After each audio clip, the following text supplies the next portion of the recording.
Good morning students. நம்ம இன்னைக்கு வந்து 13 சம்லேருந்து ஸ்டார்ட் பண்ண போகிறோம். எனக்கு தெரியும் நம்ம வந்து நேற்று பார்ட் 5 லைக் ஃபிஃப்த் கிளாஸோட 2 பார்ட் தான் கம்ப்ளீட் பண்ணோம். ஸோ 3வது பார்ட் இங்கே இருக்குது. ஸோ இதில் வந்து நான் மொத்தம் 20 சம்ஸும் கம்ப்ளீட் பண்ணிடுறேன். இன்னையோட நம்ம மாடல் கொஸ்டின் முடிச்சிடலாம். நேற்றுலேருந்து இன்னைக்கு ஒரு டே டிலே ஆயிடுச்சு. So you are given with the following data for coming year in the factory: budgeted output, fixed cost, variable expenses per unit, selling price per unit. So selling price minus variable cost is equal to contribution. So contribution is 100. Draw a break even chart showing the break even point. So first நம்ம break even point கண்டுபிடிப்போம். அதுக்கப்புறம் break even chart நம்ம வரைவோம். So break even point எப்படி கண்டுபிடிக்கணும் அப்படின்னா நமக்கு நல்லா தெரியும் fixed cost divided by contribution per unit the break even. So A ஓட break even point is equal to fixed cost வந்து 40 lakhs divided by contribution per unit 100, so 40,000. If the price is reduced to 180, what will be the new break-even point? Upon new break-even point, fixed cost is same 40 lakhs, but contribution வந்து variable cost same தான் இருக்கும். நம்ம selling price தான் reduce பண்ணிருக்கோம். So variable cost same தான் இருக்கும். அப்போ 180 minus 100, 80 தான் நம்மளோட contribution. So 80 நான் divide பண்ணுவேன். 80 நான் divide பண்ணும்போது நான் வந்து 50,000 நான் வந்து சேல் பண்ணா மட்டும்தான் எனக்கு பிரேக் ஈவன் ஆகும். எப்படி இது இன்க்ரீஸ் ஆகுது அப்படின்னு கேட்டிங்கன்னா, என்னோட கான்ட்ரிபியூஷன் கம்மி ஆயிடுச்சுன்னும் போது என்னோட ரெக்கவரி வந்து அதிகமான யூனிட்ஸ்ல தான் நடக்கும். சே ஃபார் எக்ஸாம்பிள், நான் ஒரு யூனிட்டுக்கு 100 ருபீஸ் கான்ட்ரிபியூட் பண்ணும்போது எனக்கு ஒரு 40,000, இதே கொஸ்டின் 40,000க்கு தேவைப்படுது அப்படின்னா, நான் ஒரு யூனிட்ல எனக்கு வெறும் 80 ருபீஸ் தான் வருது அப்படின்னா, அப்ப நான் அதிக யூனிட் செல் பண்ணணும். அந்த அதிக யூனிட் தான் 50,000. ஸோ இதுதான் பிரேக் ஈவன் சார்ட்டோட நம்மளோட அண்டர்ஸ்டாண்டிங். இப்போ நெக்ஸ்ட் லைக் கிராஃபிக்கல் உங்களுக்கு வராதுங்கிற கான்செப்ட்ல நான் நெக்ஸ்ட் போறேன். இன்கேஸ் உங்களுக்கு கிராஃப் பார்க்கணும் அப்படின்னா நீங்க எனக்கு கமெண்ட் செக்ஷன்ல கேளுங்க, நம்ம வந்து கிராஃபையும் பார்த்துடலாம். A company has 3 factories situated in north, east, south with its head office in Mumbai. The management has reviewed the following summary report on an operation of each factory. நார்த்தோட ஆக்சுவல் சேல் என்ன, over or under budget என்ன, actual profit என்ன, over or under profit என்ன. இப்ப நார்த்தோடது மட்டும் எடுத்துக்கலாம். இப்ப நார்த்தோடது என்ன சொல்றாங்கன்னா, ஆக்சுவல் சேல்ஸ் 1100, வெறும் நான் ஆக்சுவல்னு போட்டுக்கிறேன்.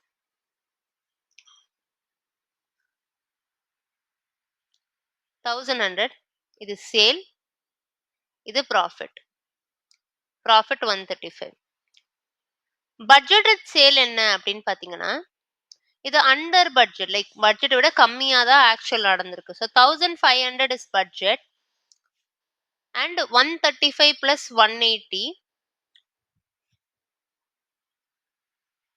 135 plus 180, so 315 is my profit.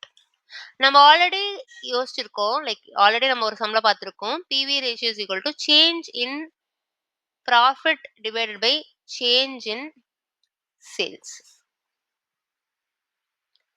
So 180 divided by 400,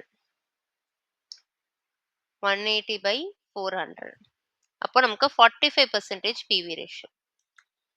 சரி, இப்ப பிவி ரேஷியோ கண்டுபிடிச்சாச்சு. அப்ப break even point fixed cost எப்படி கண்டுபிடிக்க முடியும் அப்படின்னா, நான் இப்ப ஆக்சுவலுக்கு மட்டும் ஒரு இன்கம் ஸ்டேட்மெண்ட் போடுறேன். ஆக்சுவல் நார்த் இதே மாதிரி எனக்கு தேவைப்படுங்கிறதுனால இப்பவே ஆக்சுவல் ஈஸ்ட் அண்ட் சவுத்க்கு இங்க போடுறேன். பட் அந்த ஒர்க்கிங் கம்ப்ளீட் பண்ணதுக்கு அப்புறம் இங்க எடுத்துட்டு வந்து போட்டுக்கலாம். Actual south. ஸோ ஆக்சுவல் பாத்தீங்கன்னா 1100, இதுதான் வந்து ஆக்சுவலான சேல். ஆக்சுவலான கான்ட்ரிபியூஷன் வந்து இதுல 45%. So 1100 into 45%, 495. ஆக்சுவல் ப்ராஃபிட் வந்து 135. அப்ப கண்டிப்பா ப்ராஃபிட்டுக்கும் கான்ட்ரிபியூஷனுக்கும் இருக்க பிட்வீன் தான் ஃபிக்ஸட் காஸ்ட். ஏன்னா கான்ட்ரிபியூஷன் மைனஸ் ப்ராஃபிட் தான் ஃபிக்ஸட் காஸ்ட். ஸோ 495 மைனஸ் 135, 360 தான் fixed cost. So fixed cost கண்டுபிடிச்சாச்சு. இப்போ ஆக்சுவல் ஈஸ்ட் அண்ட் ஆக்சுவல் சவுத்துக்கு போகிறோம். இப்போ ஆக்சுவல் ஈஸ்ட் ஆக்சுவல் ஈஸ்ட்டுக்கு so actual and budget, sales and profit. Actual ஈஸ்டோட சேல்ஸ் வந்து 1450. இது வந்து ஓவர் பட்ஜெட், ஸோ 1300 தான் பட்ஜெட். ப்ராஃபிட் வந்து 210 அண்ட் 120, 90 கம்மி. நான் சேல்ஸ் கம்மியாகும் போது என்னோட பட்ஜெட் வந்து பட்ஜெட்டோட ஆக்சுவல் சேல்ஸ் அதிகமா இருக்கு, பட்ஜெட்டோட ஆக்சுவல் ப்ராஃபிட் வந்து அதிகமா இருக்கு. Same formula, change in profit by change in sales. So 90 divided by 150 into 100. 90 divided by 150 into 100. 60% is my PV ratio. PV ratio கண்டுபிடிச்சாச்சு. நம்ம இன்கம் ஸ்டேட்மெண்ட் போட போறோம். 1450 is my sales. இதுல 60%, 870 is my contribution. Actual profit is 210. 870 minus 210, 660 is my fixed cost. So நம்ம ஈஸ்டோட fixed cost கண்டுபிடிச்சாச்சு. இப்போ சவுத்தோட PV ratio கண்டுபிடிக்க போறோம். ஸோ சவுத்துக்கு நமக்கு வந்து actual budget, sales profit.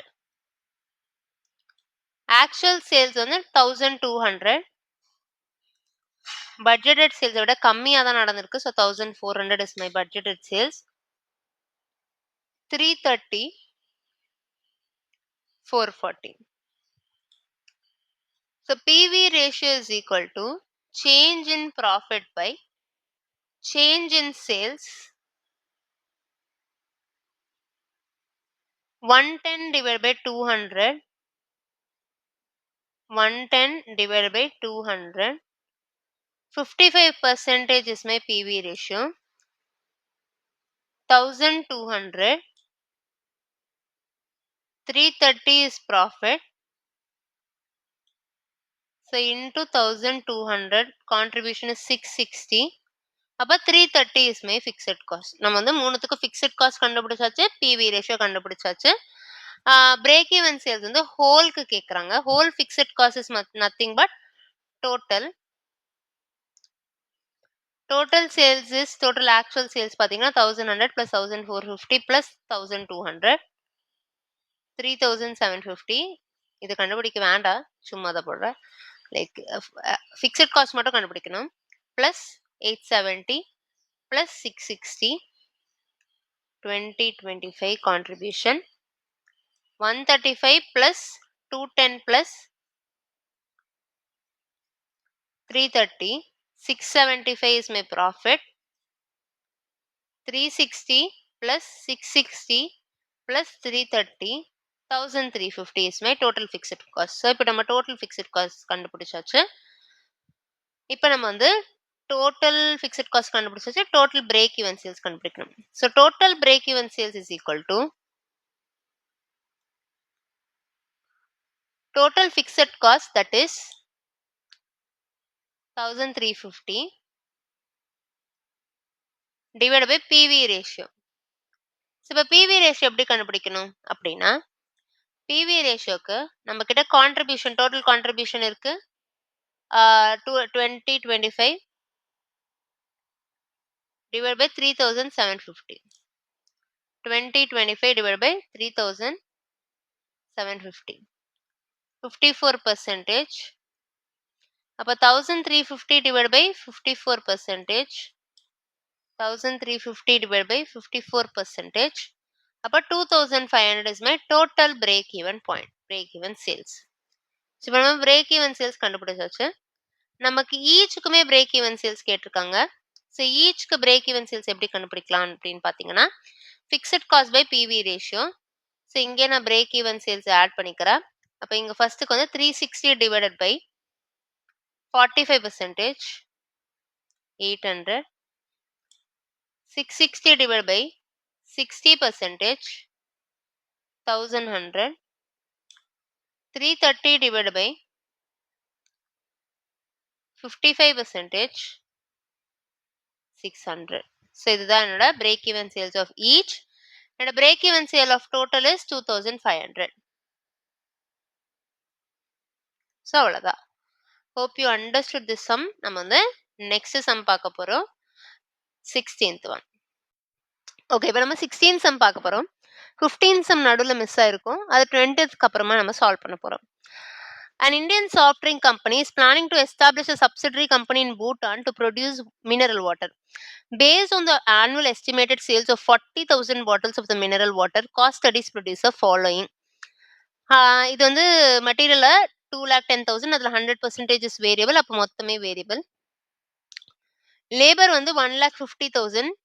Of 1,50,000 only 80% is variable. So 1,20,000 is variable. Factory overheads 92,000. அதில் only 60% is variable. 55,200. Admin overheads 40,000. அதில் 35% is variable. So 14,000. இது variable. 2,10,000 plus 1,20,000 plus 55,200 plus 14,000. So 3,99,200 is variable.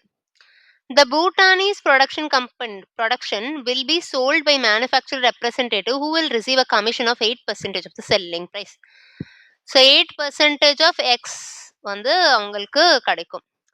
No portion of Indian office expense is to be allocated to Bhutanese subsidiary. You are required to compute the sales price per bottle to establish the management to realize an estimated profit of 10% of produce. அப்ப அவங்களுக்கு 10% of sales, இங்க நான் sales தான் எக்ஸ்னு எடுத்துக்கிறேன். 10% of sales is profit, 8% of sales is commission. அப்ப இந்த X என்ன அப்படிங்கிறத கேட்குறாங்க. ஸோ இப்போ நம்ம குயிக்கா ஃபர்ஸ்ட் பார்ட்டை முடிச்சிடலாம். ஃபர்ஸ்ட் பார்ட்ல நான் ஃபர்ஸ்ட் என்ன பண்றேன்னா வேரியபிள் காஸ்ட் எல்லாம் எடுத்துட்டு வரேன். ஸோ வேரியபிள் காஸ்ட்ல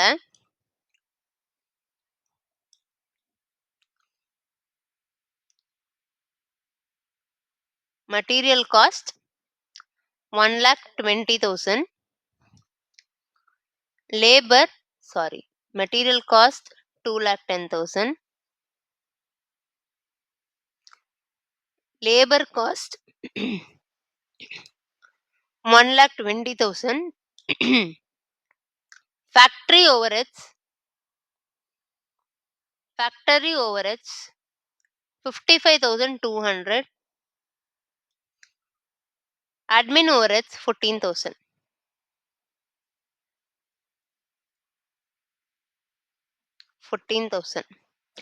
இதுல நான் கமிஷன் பே பண்ண போறேன், which is also my variable cost because it varies with the volume. Next fixed cost. So fixed costல லேபர்ல இருந்து ஸ்டார்ட் ஆகும். Labour, factory overheads, admin overheads. So labor பாத்தீங்கன்னா 150ல 120 வேரியபிள் போக 30,000 is fixed. ஃபேக்டரி ஓவர்ஹெட்ஸ் பாத்தீங்கன்னா 92,000ல 55,200 போச்சுன்னா மிச்சம் எல்லாமே fixed. That is 36,800 is fixed. admin overheadsல 40,000ல 14,000 போச்சுன்னா மிச்சம் 26,000 is fixed. இப்போ இது எனக்கு டோட்டல் காஸ்ட் வரப்போகுது. இது ரெண்டுத்தையும் ஆட் பண்ணிட்டு வர்றது என்னோட டோட்டல் காஸ்ட். இதுல பிளஸ் ப்ராஃபிட் தான் என்னோட சேல்ஸ். இப்போ நம்ம ப்ராஃபிட் எவ்வளோ அப்படிங்கிறத கண்டுபிடிக்க போறோம். அதுக்கு நம்ம இப்போ 2 அசம்ஷன் வச்சுக்க போறோம். இப்போ நம்ம இந்த வேரியபிள் காஸ்ட் இப்போ இருக்கிற டோட்டல் எடுத்துக்கலாம். 2,10,000 பிளஸ் 1,20,000 பிளஸ் 55,200 பிளஸ் 14,000. எனக்கு 3,99,200 வரும். So if sales is equal to X, அப்போ 3,99,200 பிளஸ் 8% of x plus என்னோட ஃபிக்ஸட் காஸ்ட் 30,000, 36,800, 26,000, 92,800 plus 10% x இது என்னோட profit is equal to x, that is sales. So sales is equal to cost plus profit. அதை தான் நான் இங்க கொண்டு வரேன். இப்போ எக்ஸெல்லாம் ஒரு சைடில் எடுத்துகிட்டு போயிடுறேன். அப்போ 3,99,200 plus 92,800. So 4,92,000 is equal to x minus 0.08x minus 0.10x. So 4,92,000 is equal to x minus இது ரெண்டும் ஆட் பண்ணிக்கலாம் 0.18x. அப்போ 1 minus 0.18 பண்ணா 0.82x வரும். 4,92,000 is equal to 0.82x. 4,92,000 divided by 0.82 is equal to x.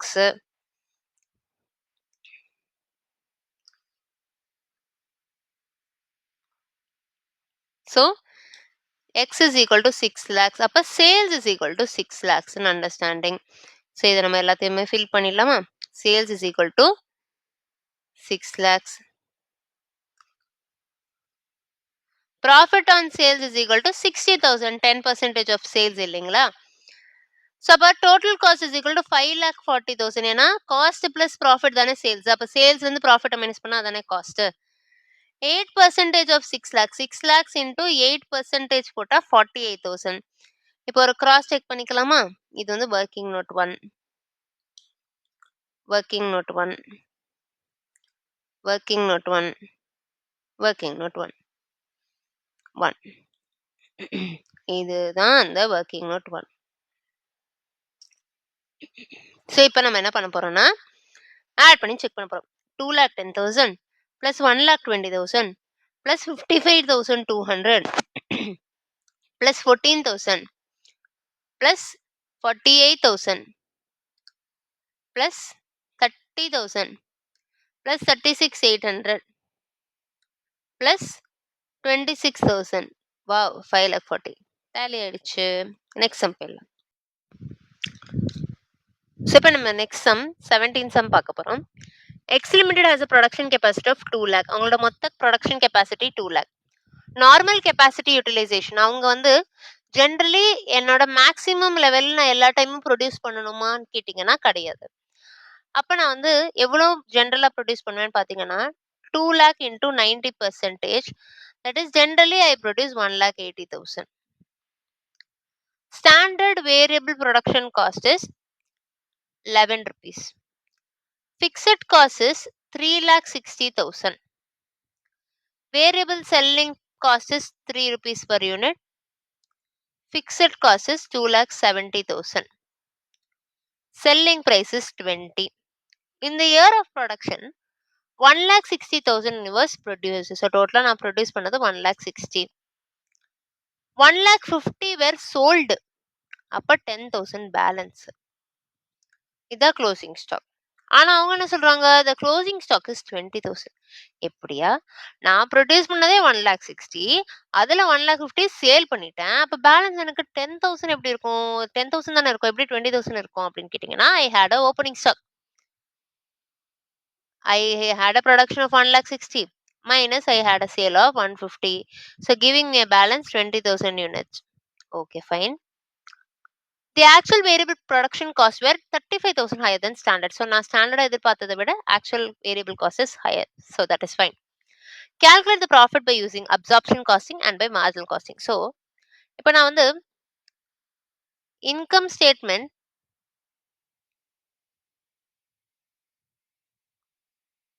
of absorption costing போட போறேன். அதுக்கு நான் ஒரு working note மட்டும் போட்டுக்கிறேன். அந்த working note என்னன்னா calculation of per unit fixed cost. இது எப்படி calculate பண்ணோம்? ப்ரொடக்ஷனுக்கு மட்டும் பண்ணா போதும், செல்லிங்க்கு பண்ண வேணாம். 3,60,000 divided by 1,80,000. ஸோ ஃபிக்ஸட் காஸ்டோட அப்சார்ப்ஷன் ரேட், அதாவது ப்ரீ டிட்டர்மைன்டு ரேட்டை நான் கண்டுபிடிக்கிறேன். So predetermined rate is 3,60,000 by 180. So 2 rupees. ஒரு யூனிட்டுக்கு 2 rupees வந்து ஃபிக்ஸட் புரொடக்ஷன் காஸ்ட் போகும் அப்படின்னு நான் கண்டுபிடிக்கிறேன். இப்ப variable production cost is 11. Last year வரைக்கும் 11 தான். அப்ப total production cost per unit is variable plus fixed 13 rupees. இது எதுக்கு நீங்க இப்ப கண்டுபிடிச்சீங்க அப்படின்னு கேட்டீங்கன்னா, இப்ப இதுக்கு ஒரு ஓப்பனிங் ஸ்டாக் இருக்கு 10,000. இந்த ஓப்பனிங் ஸ்டாக்குக்கு அவங்க வேல்யூ குடுக்கல. ஆனா அது போன வருஷத்துதுன்னு மட்டும் நமக்கு தெரியும். போன வருஷத்துக்கு வேற எந்த இன்ஃபர்மேஷனும் குடுக்காததுனால, நம்ம வந்து காஸ்ட்டும் இந்த வருஷம் தான் இன்கிரீஸ் ஆயிருக்கு. ஃபார் த இயர் தான் இன்கிரீஸ் ஆயிருக்கு. புரொடக்ஷன் காஸ்ட், ஃபிக்ஸட் புரொடக்ஷன் காஸ்ட்ல எந்த சேஞ்சஸும் அவங்க சொல்லல. அப்ப assuming everything similar, 13 rupees will be my previous year cost. Okay.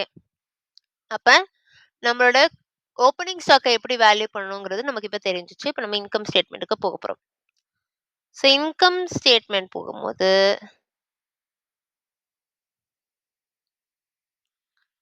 Particulars, இது வந்து அப்சார்ப்ஷன் காஸ்டிங்கோட income statement. Calculation amount. So பர்ட்டிகுலர்ஸ்ல என்னோட புரொடக்ஷன் காஸ்ட்.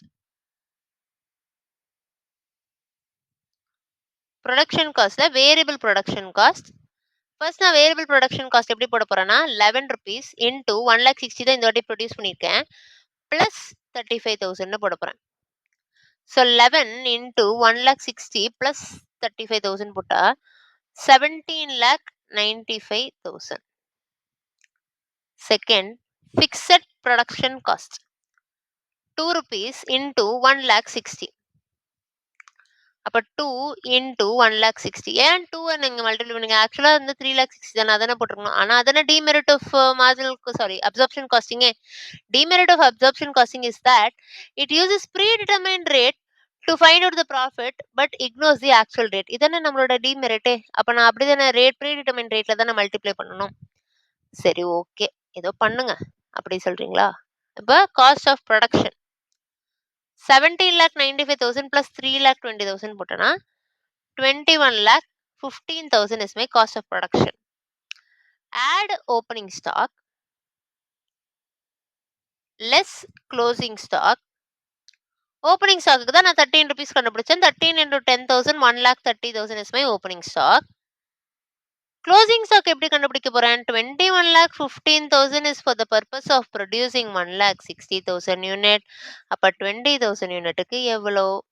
அப்ப 21,15,000 divided by 1,60,000 into 20,000 போட்டனா 2,64,375 is my closing stock. அப்ப என்னுடைய cost of goods sold is, அதாவது இது வந்து பிஃபோர் அட்ஜஸ்ட்மெண்ட். ஏன்னா over observe like under absorption ஆயிருக்கு இல்லையா? 3,60,000 காஸ்ட், ஆனால் 3,20,000 தானே இது இருக்கு. So before adjustment 21,15,000 plus 1,30,000 minus 2,64,375. அப்ப 19,80,625. ஆடு, ஏன்னா இதுதான் காஸ்ட்ல காஸ்ட் நான் ஆட் பண்றேன். ஆடு அண்டர் அப்சார்ப்ஷன்.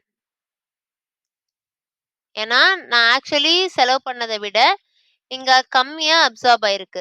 3,60,000க்கு பதிலா 3,20,000 தான் அப்சார்ப் ஆயிருக்கு. 40,000 நான் ஆட் பண்ணிக்கிறேன். ஸோ இதுதான் என்னுடைய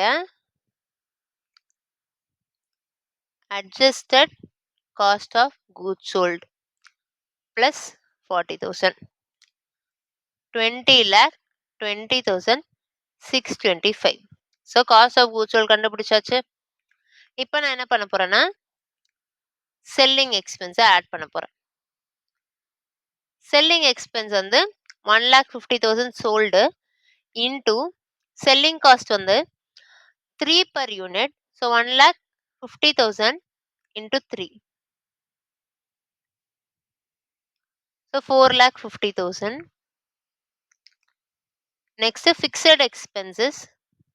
இதுலலாம் எனக்கு வந்து எந்த பிரச்சனையும் இல்லை. நான் டைரக்டா வந்து 2,70,000 போடுவேன். இதுதான் என்னோட காஸ்ட் ஆஃப் சேல்ஸ். இதுதான் நான் வந்து மொத்தமா இன்கர் பண்ண காஸ்ட். ஸோ இதுதான் cost of sale. So 20,20,625 plus 4,50,000 plus 2,70,000. அப்ப 27,40,625. இதுல நான் என்னோட சேல்ஸை மைனஸ் பண்ணா எனக்கு ப்ராஃபிட் கிடைச்சிரும். ஸோ சேல்ஸை நான் மைனஸ் பண்ணும்போது சேல்ஸ் இஸ் 20 rupees into 1,50,000. அப்ப 30 lakhs இஸ் மை சேல்ஸ். இதை நான் ஆக்சுவலி இதுதான் மைனஸ் பண்ணிக்கணும். So 30 lakhs minus 27,40,625. 2,59,375 is my profit. Profit as per absorption costing 2,59,375. நாங்களும் இந்த மாதிரி கலர் எழுதுவோம் அப்படின்னு நினைக்காதீங்க. ஒரே பென் தான், பிளாக் கலர் பென் மட்டும் தான் allowed. So 2,50,000 59,325 375. So profit as per absorption costing முடிஞ்சிச்சு. இப்போ B part, profit as per marginal costing. So profit as per marginal costingல நான் வந்து வேரியபிள் காஸ்ட் எடுத்துப்பேன். வேரியபிள் காஸ்ட் இஸ் அது ஓகே, ப்ராப்ளம் இல்லை. 11 into 1,60,000 17,60,000 plus 35,000. So variable cost production பார்த்தீங்கன்னா 17,95,000. அப்புறம் செல்லிங் எக்ஸ்பென்ஸ் பார்த்தீங்கன்னா 1,50,000 into 3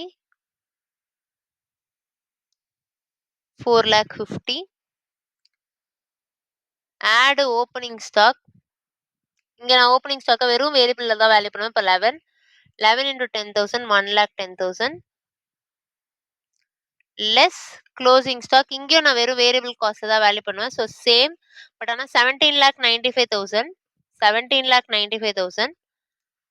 divided by 1,60,000 into 20,000. So 2,24,375. இதை நான் எப்படி கண்டுபிடிச்சேன் அப்படின்னா 17,95,000 is for the production of 1,60,000 units. அப்போ 20,000க்கு என்னன்னு கண்டுபிடிச்சேன். This is actually fair. ஏன்னா நான் வெறும் வேரியபிள் காஸ்ட் தான் வேல்யூ பண்றேன். அப்போ என்னோட டோட்டல் வேரியபிள் காஸ்ட் பார்த்தீங்கன்னா 17,95,000 plus 4,50,000 plus 1,10,000 minus 224,375. அப்போ 21,30,625 is my total variable cost. இப்போ ஃபிக்ஸட் காஸ்ட்.